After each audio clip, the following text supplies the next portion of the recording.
ایک نہایت اچھا قصہ سناتے ہیں اور تم اس سے پہلے بے خبر تھے۔ جب یوسف نے اپنے والد سے کہا کہ ابا میں نے خواب میں 11 ستاروں اور سورج اور چاند کو دیکھا ہے، دیکھتا کیا ہوں کہ وہ مجھے سجدہ کر رہی ہیں۔ انہوں نے کہا کہ بیٹا اپنے خواب کا ذکر اپنے بھائیوں سے نہ کرنا، نہیں تو وہ تمہارے حق میں کوئی چال چلیں گے۔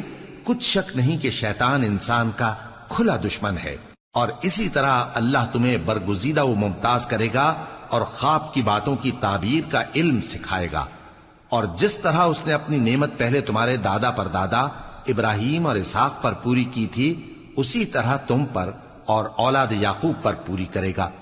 بے شک تمہارا پروردگار سب کچھ جاننے والا ہے، حکمت والا ہے۔ ہاں، یوسف اور ان کے بھائیوں کے قصے میں پوچھنے والوں کے لیے بہت سی نشانیاں ہیں۔